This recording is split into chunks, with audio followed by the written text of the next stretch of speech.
नमस्कार मित्रों, आपके अपने YouTube चैनल में आपका स्वागत है। कुछ लोग पूरी जिंदगी लगे रहते हैं कमाने के लिए। धन पैसा ही सर्वोपरि होता है उनकी जिंदगी में। उन्हें लगता है कि बहुत ज्यादा धन कमाने के बाद वो आराम से सुखी होकर अपना जीवन जिएंगे। लेकिन वही धन, वही संपदा उनके बच्चों की लड़ाई का कारण बन जाती है। और वहीं दूसरी तरफ कुछ लोग अपना सब कुछ छोड़कर, अपना घर परिवार, अपनी धन संपदा सब कुछ पीछे छोड़कर संन्यास ले लेते हैं। उन्हें लगता है कि संसार को त्याग कर वो असल मुक्ति का रास्ता अपना सकते हैं, जीवन का असली सुख अनुभव कर सकते हैं। दोनों ही आदमी अपने अपने स्तर पर सुखी होने के लिए नाना प्रकार के प्रयास करते रहते हैं। एक धन संपदा इकट्ठी करता रहता है और दूसरा धन संपदा त्यागता रहता है। लेकिन सवाल यह है कि असली सुखी आदमी कौन है, वो जिसने धन संपदा इकट्ठी की या फिर वो जिसने धन संपदा त्याग दी? और अगर इन दोनों में से कोई नहीं, तो किस प्रकार का इंसान हमेशा सुखी रह सकता है? आज की जो कहानी आप सुनने जा रहे हैं, उसमें आपको ऐसे तरीके पता चलेंगे जो एक आदमी को असली सुख का अनुभव करा सकते हैं। इन तरीकों से जीवन यापन करने से आपको असली सुख के बारे में पता चलेगा, असली आनंद के बारे में, जिसे हम कहते हैं परमानंद, परमानंद, परमानंद। इससे पहले कि आप इस कहानी में खो जाएं, इस चैनल को सब्सक्राइब जरूर कर लें। तो चलिए कहानी शुरू करते हैं। जब किसी के घर में वैरागी मन का बच्चा पैदा हो जाए तो घर वालों को बहुत चिंता हो जाती है। घर वाले सोचते हैं कि ये संसार में कैसे जिंदा रहेगा, कैसे धन कमाएगा, कैसे अपना पालन पोषण करेगा, क्योंकि वैरागी मन का बच्चा अक्सर संसार से विरक्त ही रहता है। वैराग्य का मतलब ही अपनी मस्ती में खो जाना होता है। उसका इस संसार से कुछ लेना देना नहीं रह जाता। ऐसा ही बच्चा सीताराम का था। सीताराम एक गांव में रहा करते थे। सीताराम का गांव वेणुवन के पास था। उन्होंने अपने जीवन में बहुत धन संपदा कमाई। वो वहां की प्रतिष्ठित सेठ हुआ करते थे। लेकिन जब उनका पुत्र हुआ तो ज्योतिषियों ने बताया कि ये बच्चा आगे चलकर वैरागी हो जाएगा। वो ये सब धन संपदा त्याग देगा और ये धन संपदा यूं ही दान में चली जाएगी। यह सुनकर सीताराम बहुत चिंतित हो गया। जो धन संपदा उसने इतनी मेहनत से इकट्ठी की थी, वो यूं ही दान में चली जाएगी। उसका बेटा वैरागी हो जाएगा। आखिर यह धन संपदा मैंने किसके लिए इकट्ठी की है? इसका भोग कौन करेगा? लेकिन जैसे तैसे सीताराम ने ज्योतिषियों से कुछ तरीके पूछ लिए कि वो अपने बच्चे को कैसे वैरागी बनने से रोक सकता है। ज्योतिषियों ने भी उन्हें कुछ तरीके बताए जिसके द्वारा वो मोहन को, यानी उनका बेटा, उसको वैरागी बनने से रोक सके। धीरे धीरे समय बीतता रहा और दुनिया अपने चलन से चलती रही। मोहन धीरे धीरे बड़ा होने लगा और उसके पिताजी यानी कि सीताराम फिर से धन संपदा और ज्यादा बनाने में जुट गए। मोहन के पिता ने मोहन के लिए किसी भी चीज की कोई कमी नहीं छोड़ी थी। हर इच्छा उसकी पूरी होती थी। वो उसको सुखी रखना चाहते थे। वो चाहते थे कि मेरे बेटे को दुख का अनुभव ही ना हो, तो फिर वह वैरागी क्यों बनेगा? लेकिन जब मोहन 7 साल का हुआ तो एक दिन उनके द्वार पर एक बौद्ध भिक्षु पहुंच गया। वो वहां पर भिक्षा मांगने के लिए आया था, लेकिन मोहन उसके साथ घंटों बातचीत करता रहा। उसके पिता को जब यह पता चला तो वो मोहन को डांटकर उस बौद्ध भिक्षु से दूर ले गए।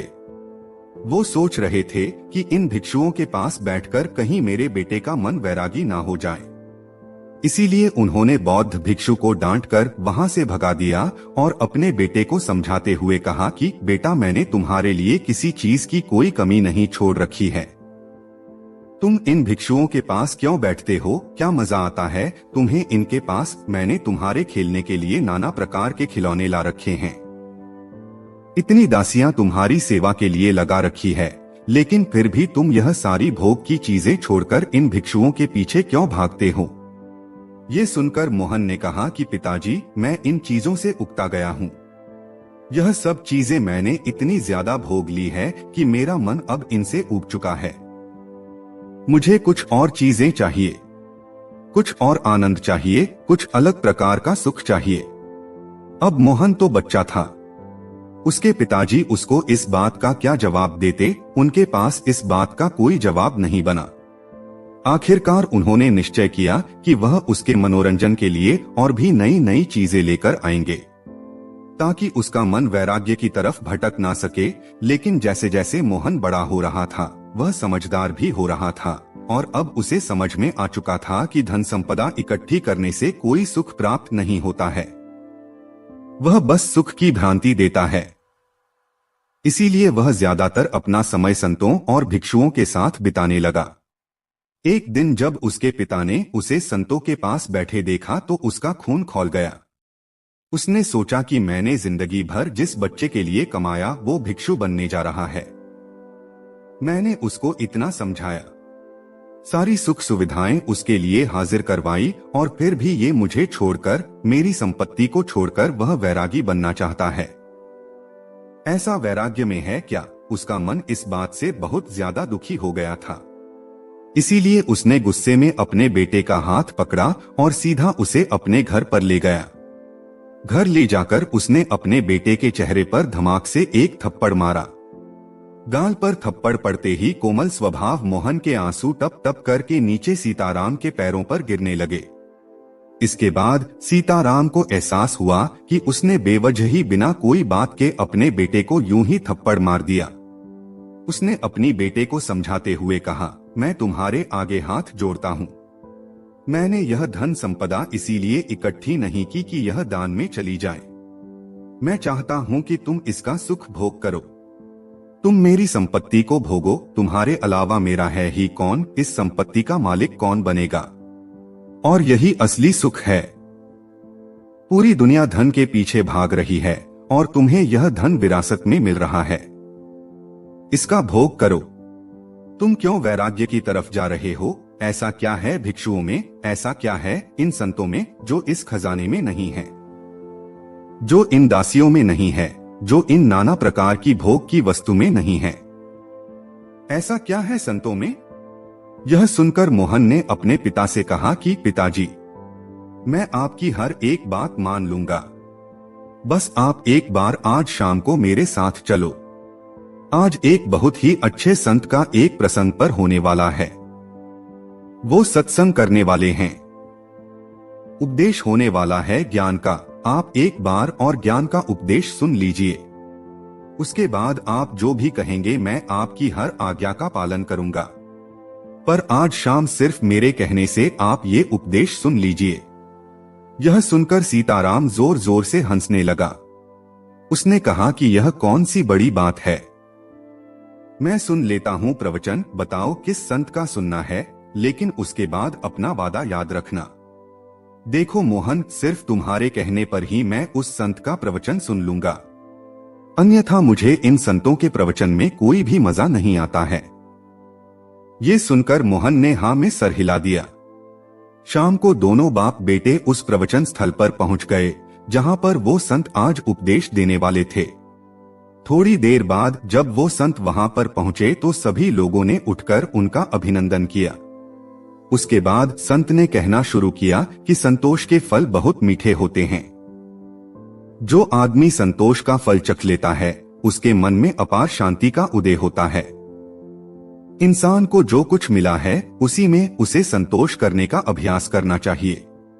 कोई आदमी गरीब है तो कोई आदमी अमीर है, लेकिन दोनों में ही ज्यादा धन पाने की इच्छा है, ज्यादा धन पाने की लालसा है, तो दोनों में अंतर क्या हुआ?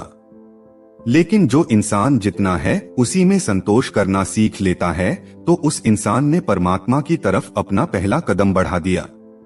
तो वहीं पर सभा में एक विकलांग आदमी बैठा हुआ था। ये सुनकर उसका मन उद्भिल हो गया।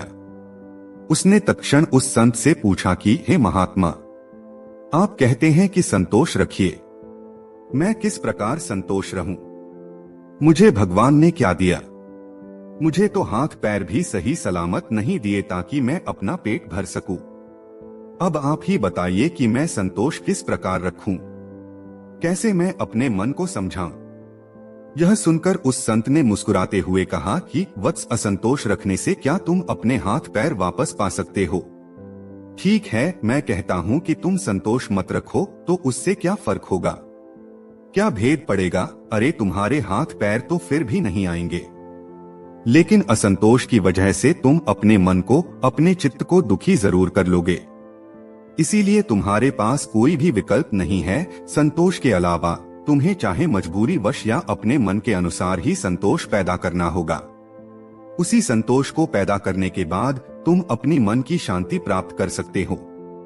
याद रखना, जीवन का परम लक्ष्य की मात्र होता है और वह होता है अपने मन की एकाग्रता। चाहे हम माया के सागर में पड़कर यह भूल जाएं कि जीवन का परम लक्ष्य क्या होता है, हम यह भूल जाते हैं। हम नए नए लक्ष्य बना लेते हैं। जीवन में यह प्राप्त करना है, वह प्राप्त करना है। जीवन में अमीर बनना है, प्रतिष्ठित बनना है, और यही लक्ष्य हम सर्वोच्च लक्ष्य बना लेते हैं। लेकिन ये सब माया का एक सागर है। लेकिन जिस दिन तुम माया के सागर को पार करके दूसरे किनारे पर पहुंच जाओगे, उस दिन तुम्हें एहसास होगा कि जीवन का परम लक्ष्य एक ही होना चाहिए, और वह है मन की शांति, मन की एकाग्रता, मन की एकांतता।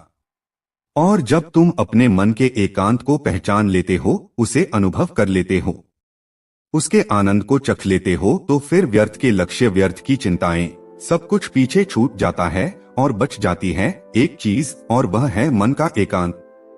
इसके बाद उस संत ने उस विकलांग आदमी से पूछा कि चलो तुम ही बताओ, अगर तुम्हारे हाथ पैर होते तुम क्या करते? क्या तुम उस वक्त खुश रहते या सुखी रह सकते?